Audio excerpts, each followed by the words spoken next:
So hello everyone, welcome back to the channel. आज का जो वीडियो रहेगा वो लीनियर इक्वेशंस का वर्ड प्रॉब्लम्स का पार्ट 3 रहने वाला है। इस वीडियो में हम लोग जो वर्ड प्रॉब्लम्स का एक दो पैटर्न और भी बच गए थे वो भी कम्प्लीटली कवर कर लेंगे। तो चलिए शुरू करते हैं डायरेक्ट क्वेश्चन से। देखिए पहला क्वेश्चन क्या है। देखिए ये सीबीएसई 2025 का क्वेश्चन है। क्या बोला है क्वेश्चन में? A man lent A part of his money at 10% per annum and the rest at 15% per annum.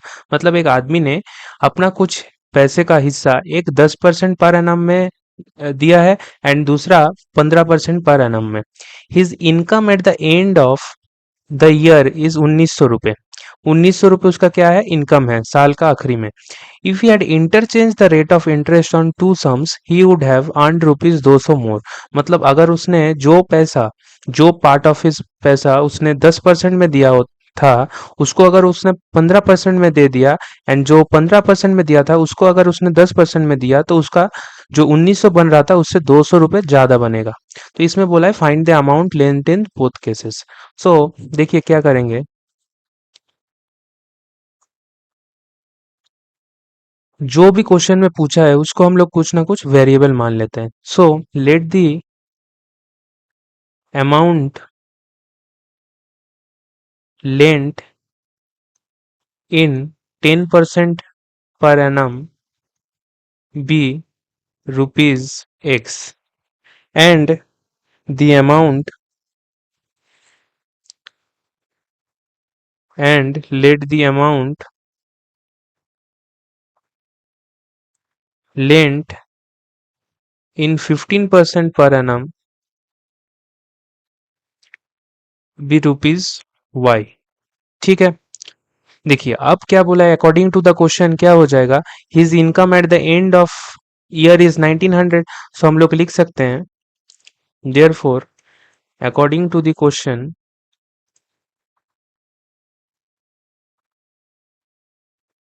क्या लिख सकते हैं कि 10% of X plus 15% of Y equal to 1900। मतलब यहाँ से क्या आ जाएगा? 10/100 into X plus 15/100 into Y equal to 1900। ये सपोज ये इसको इक्वेशन 1 मान लेते हैं। एंड दूसरा केस में क्या बोला है? If he had interchange the rate of interest on the two sums. मतलब अब क्या होगा? 10% of Y plus 15% of X equal to 1900 plus 200। क्योंकि उसने बोला है कि 200 बढ़ जाएगा तो 1900 प्लस 200। तो यहाँ से देखिए क्या आ जाएगा? 15/100 into X plus 10/100 into Y equal to 2100। Suppose इसको हम लोग इक्वेशन 2 मान लेते हैं। देखिए इसमें दो इक्वेशन में ये कौन सा टाइप ऑफ केस बन गया? ये स्पेशल लिनियर पेयर का केस बन गया, क्योंकि यहाँ पे जो कोएफिशिएंट है एक्स एंड वाई का फर्स्ट इक्वेशन में वो ऑपोजिट है सेकेंड इक्वेशन के कोएफिशिएंट में।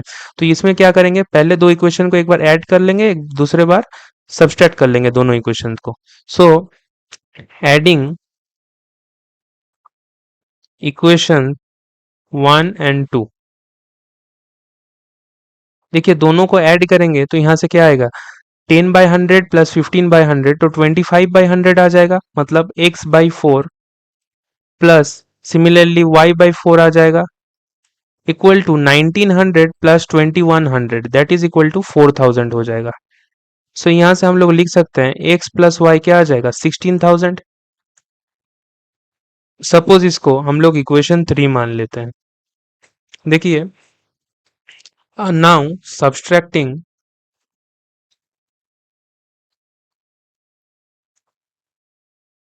इक्वेशन 2 फ्रॉम इक्वेशन 1 क्या मिलेगा? इक्वेशन 2 से सब्सट्रैक्ट करेंगे तो देखिए क्या आ जाएगा? 10/100x minus 15/100x। तो यहाँ से minus 5/100x that is minus x/20 आ जाएगा plus 15/100y minus 10/100y that is क्या आ जाएगा? Plus y/20 equal to 21 1900 minus 2100। तो ये क्या हो जाएगा? 1900 माइनस 2100 तो ये -200 आ जाएगा। तो यहाँ से देखिए अगर हम लोग माइनस को कॉमन ले लेते हैं तो x minus Y equal to 4000। So x minus Y क्या आ जाएगा 4000। सपोज इसको इक्वेशन हम लोग 4 मान लेते हैं। तो यहाँ से देखिए x प्लस वाई का वैल्यू पता है, that is equal to 16000 and x minus Y का वैल्यू पता है दैट इज इक्वल टू 4000। तो दोनों को ऐड कर देते हैं। So therefore adding equation 3 and 4 क्या मिल जाएगा, वहां से y कैंसिल हो जाएगा, 2x इक्वल टू 20,000 और x इक्वल टू क्या आ जाएगा 10,000।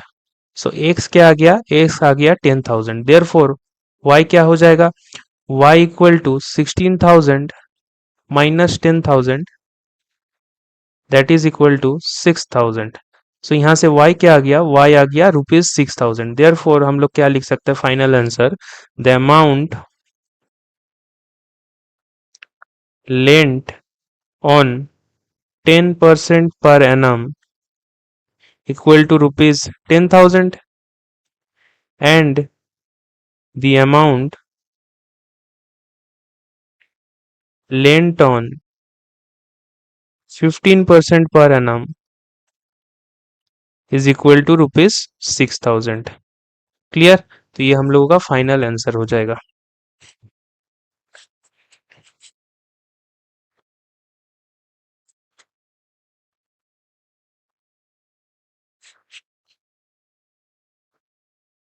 देखिए नेक्स्ट क्वेश्चन क्या बोला है, 4 men and 6 boys can finish a piece of work in 5 days, while 3 men and 4 boys can finish it in 7 days.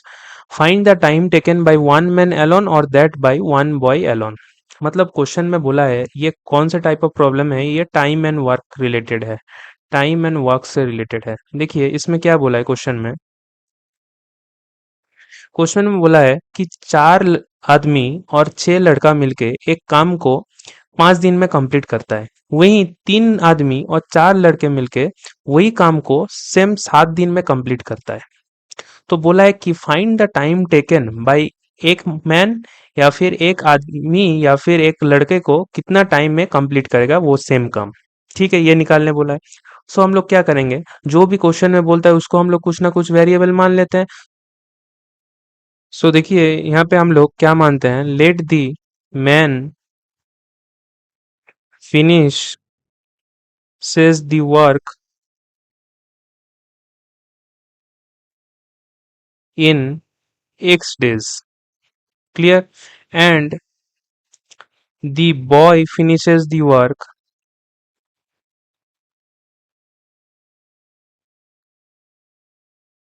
In y days। तो हम लोगों ने क्या मान लिया कि जो आदमी कंप्लीट करता है काम को उसको x डेज मान लिया और जो लड़का कंप्लीट करता है काम को उसको y डेज मान लिया। तो यहाँ से 1 day work of a man, therefore हम लोग यहाँ से क्या लिख सकते हैं कि एक दिन में कितना काम करेगा, 1 day work of a man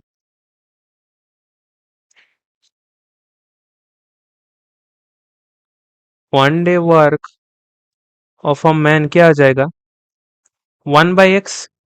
similarly 1 day work of a boy क्या आ जाएगा 1/y।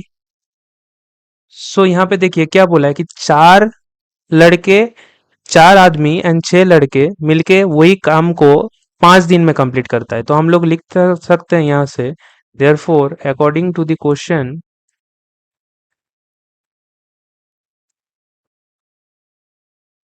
हम लोग क्या लिख सकते हैं, 4/x plus 6/y equal to 1/5 equal to 1/5। ये इक्वेशन सपोज इसको इक्वेशन 1 मान लेते हैं। एंड एक और कंडीशन दिया है कि 3 आदमी और 4 लड़के मिलके वही काम को 7 दिन में कंप्लीट करता है। तो यहाँ से इक्वेशन 2 क्या बन जाएगा, 3/x plus 4/y equal to 1/7। Suppose इसको इक्वेशन 2 मान लेते हैं। अब देखिए ये तो लीनियर इक्वेशन नहीं है, क्योंकि 1/x 1/y है, तो ये इसको लीनियर इक्वेशन में पहले कन्वर्ट करना पड़ेगा। तो इसको क्या करेंगे हम लोग, इसको पहले रिड्यूस करेंगे लीनियर इक्वेशन में। तो नेक्स्ट पेज में करते हैं, देखिए as the equations are not in linear form, हम लोग क्या मान लेंगे, let 1/x be u and 1/y be v। अब जो इक्वेशन बनेगा क्या बन जाएगा, 4u plus 6v equal to 1/5 and 3u plus 4v equal to 1/7। अब देखिए दोनों लीनियर इक्वेशन बन गया है। सपोज इसको इक्वेशन 3 एंड 4 मान लेते हैं, इसको इक्वेशन 3 एंड 4 मान लेते हैं। सो यहाँ से देखिए हम लोग क्या करेंगे, एलिमिनेशन मेथड से सॉल्व करते हैं। तो इसको क्या करेंगे, इसको 3 से मल्टीप्लाई कर देते हैं एंड इसको 4 से। तो क्या आ जाएगा फिर, सब्सट्रैक्टिंग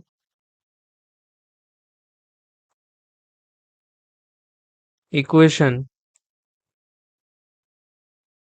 4 फ्रॉम 3, क्या मिल जाएगा, 12u plus 18v equal to 3/5 and 12u plus 16v equal to 4/7। So यहाँ से माइनस करेंगे, सब्सट्रैक्ट करेंगे तो क्या होगा, देखिए साइन चेंज हुआ, 12v कैंसिल हो गया, 18v माइनस 16v क्या आ जाएगा, 2v equal to 3/5 minus 4/7। Clear. So यहाँ से देखिए क्या आ जाएगा, इसको सॉल्व करेंगे, ये आ जाएगा 21 minus 20/35, that is equal to क्या आ जाएगा, 1/35। सो यहाँ से मेरा v क्या आ जाएगा, v इक्वल टू 1/70। अब जैसे ही v मिल गया, इसको सब्स्टिट्यूट कर देते हैं कोई भी एक इक्वेशन में, तो हम लोग को क्या मिल जाएगा, u मिल जाएगा। तो सपोज इक्वेशन 3 में सब्स्टिट्यूट कर देते हैं या फिर इक्वेशन 4 में सब्स्टिट्यूट कर देते हैं। तो देखिए यहाँ से u क्या आ जाएगा, put v equal to 1/70 in equation 4, we get 3u plus 4/70 equal to 1/7। So यहाँ से 3u equal to 1/7 minus 4/70 that is equal to क्या आ जाएगा, 6/70। और u क्या आ जाएगा, u equal to 1/35। Clear. So यहाँ से v क्या आ गया, v equal to 1/70 and u equal to 1/35। Now हम लोगों ने क्या माना था, u को क्या माना था, u को 1/x, u को 1/x माना था, 1/x को u एंड 1/y को v माना था। नाउ हम लोगों को सब्स्टिट्यूट करना पड़ेगा। On substituting the value of u and v क्या मिल जाएगा, 1/x इक्वल टू 1/35 और यहाँ से x क्या आ जाएगा, x equal to 35 and 1/y equal to 1/70। So यहाँ से y क्या आ जाएगा, y equal to 70। So y क्या आ गया, y equal to 70। So therefore हम लोग लिख सकते हैं, hence one man can complete the work 35 days and one boy in 70 days। Clear. तो ये हम लोगों का फाइनल आंसर हो जाएगा। तो चलिए नेक्स्ट क्वेश्चन देखते हैं। देखिए क्या बोला है, ये बोट एंड स्ट्रीम का क्वेश्चन है, ये boat and stream type question है। ठीक है, देखिए इसमें क्या बोला है, a boat goes 30 kilometre upstream and 44 kilometre downstream. अब upstream and downstream क्या होता है, देखिए अप स्ट्रीम क्या होता है, अप स्ट्रीम मतलब जब boat against the flow of water जाता है, क्या होता है, against the flow of water.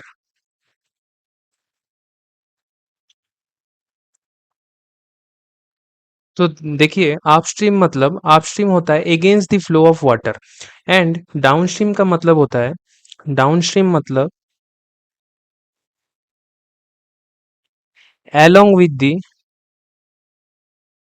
flow of water. मतलब जिस तरफ पानी बह रहा है उसका अगर ऑपोजिट डायरेक्शन में जाए तो उसको कहते हैं अपस्ट्रीम, एंड अगर जिस तरफ पानी बह रहा है उसी का डायरेक्शन में अगर हम लोग फ्लो करें या फिर बोट जाए तो उसको कहेंगे डाउनस्ट्रीम। क्लियर? तो इसमें देखिए क्या बोला है, a boat goes 30 kilometre upstream and 44 kilometre downstream in 10 hours. 10 घंटे में वो 30 किलोमीटर अपस्ट्रीम कवर करता है एंड 44 किलोमीटर डाउनस्ट्रीम कवर करता है। इन 13 आवर्स, वही 13 घंटे में it can go 40 kilometre upstream and 55 kilometre downstream. अब बोला है determine the speed of the stream and that of the boat in still water. तो हम लोग क्या करेंगे, देखिए पहले स्पीड को कुछ ना कुछ एक वेरिएबल मान लेते हैं। So let the speed of the boat in still water be x kilometre per hour. Let the speed of the boat in still water be x kilometre per hour. ठीक है, and let the speed of the stream, उसको हम लोग y मान लेते हैं, be y kilometre per hour. तो यहाँ से देखिए हम लोगों ने स्पीड ऑफ बोट को क्या माना है, जो स्टील वाटर में है उसको x किलोमीटर पर आवर मान लिया है, एंड जो स्पीड ऑफ स्ट्रीम है उसको हम लोगों ने y किलोमीटर पर आवर मान लिया है। यहाँ से देखिए अपस्ट्रीम में एक बात हमेशा याद रखिएगा कि अपस्ट्रीम में हमेशा x माइनस वाई होता है। स्पीड ऑफ बोट क्या हो जाएगा, in still water minus speed of the stream, and downstream में हमेशा speed of boat in still water plus speed of stream होता है। क्लियर? ये वाला पॉइंट हमेशा याद रखिएगा। अगर ये वाला पॉइंट याद रखे तो कोई भी क्वेश्चन बोट एंड स्ट्रीम से रिलेटेड हो बन जाएगा इजीली। तो देखिए यहाँ पे जो पहला कंडीशन दिया है उसके अकॉर्डिंग क्या हो जाएगा, therefore according to the question जो पहला कंडीशन दिया है क्या है, 30 किलोमीटर अपस्ट्रीम जा रहा है, मतलब 30/x-y। क्यों? क्योंकि speed equal to distance upon time होता है, तो हम लोग डिस्टेंस अपॉन स्पीड करेंगे तो टाइम निकलेगा। So that is 30/x-y plus 44/x+y equal to 10। Clear? Suppose इसको इक्वेशन 1 मान लेते हैं, एंड जो नेक्स्ट कंडीशन दिया है, in 13 hours it can go 40 kilometre upstream and 55 kilometre downstream. So यहाँ से 40/x-y प्लस 55/x+y क्या हो जाएगा, 13। सो ये इक्वेशन 2 हो जाएगा। क्लियर? नाउ देखिए ये लीनियर इक्वेशन तो नहीं है, अब इसको पहले क्या करना पड़ेगा, लीनियर इक्वेशन में कन्वर्ट करना पड़ेगा। तो इसको क्या करेंगे, कोई भी एक 1/x-y एंड 1/x+y को कुछ ना कुछ एक वेरिएबल मान लेंगे, then we will reduce it in linear equation. So देखिए let 1/x-y be u and 1/x+y be v। Clear? तो यहां से देखिए हम लोग क्या लिख सकते हैं, देयरफॉर 30u प्लस 44v क्या बन जाएगा, 10, and 40u plus 55v, 40u plus 55v ये क्या बन जाएगा, इक्वल टू 13। ये बन जाएगा दूसरा इक्वेशन। तो सपोज इसको मैं इक्वेशन 3 एंड इसको इक्वेशन 4 मान लेता हूं, तो यहां से देखिए क्या हो जाएगा। सपोज मैं इसको इक्वेशन एलिमिनेशन मेथड से सॉल्व करता हूं, तो क्या करना पड़ेगा, पहले इक्वेशन को 40 से मल्टीप्लाई करेंगे एंड सेकेंड इक्वेशन को 30 से मल्टीप्लाई करेंगे। तो subtracting equation 3 equation 4 from equation 3 क्या मिल जाएगा, देखिए या फिर हम लोग एक काम करते हैं कि इसको डायरेक्ट 3 और 4 से मल्टीप्लाई करते हैं, फिर भी वो सेम ही आ जाएगा। तो यहाँ से देखिए क्या आ जाएगा, 120u plus 176v equal to 40। And जो दूसरा इक्वेशन बनेगा वो 120u plus 165v equal to 39। सो यहाँ से सब्सट्रैक्ट करेंगे तो साइन पहले चेंज करेंगे, 120u एंड 120u कैंसिल हो जाएगा। यहाँ से देखिए 176 माइनस 165 करेंगे तो क्या आ जाएगा, 11v इक्वल टू 1। सो यहाँ से v क्या आ जाएगा, v equal to 1/11। Clear. As soon as we get v equal to 1/11 हम लोग u का वैल्यू निकाल सकते हैं। तो यहाँ से u क्या आ जाएगा, देखिए put v equal to 1/11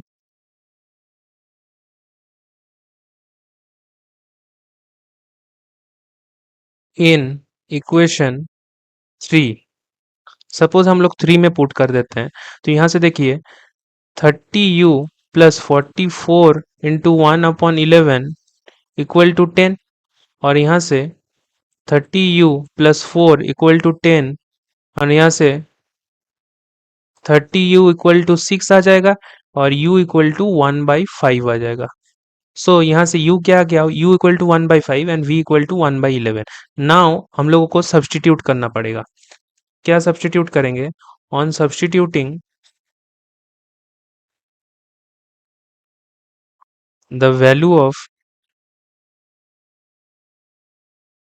u and v।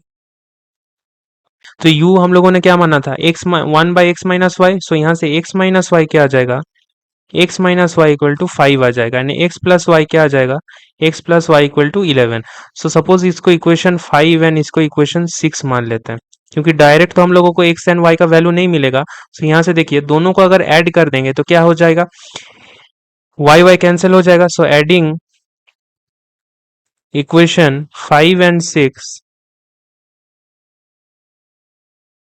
2x equal to 16 आ जाएगा, और x इक्वल टू क्या आ जाएगा, x equal to 8। And as soon as we get x equal to 8, हम लोग कोई भी एक दो इक्वेशन में से एक इक्वेशन में अगर पुट करेंगे तो y निकल जाएगा। तो y क्या आ जाएगा, y equal to 11 minus 8 that is equal to 3। So यहाँ से x क्या आ गया, x equal to 8 and y equal to 3। So यहाँ से जो हम लोगों का फाइनल आंसर आएगा वो क्या आ जाएगा, the speed of the boat in still water क्या आ जाएगा, जो कि x माने थे तो 8 किलोमीटर पर आवर। सो हम लोग का final answer, hence the speed of the boat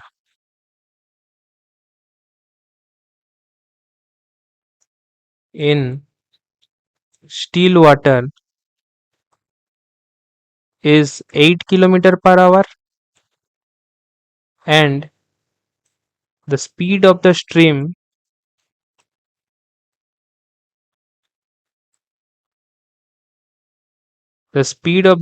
is 3 km/h. Clear?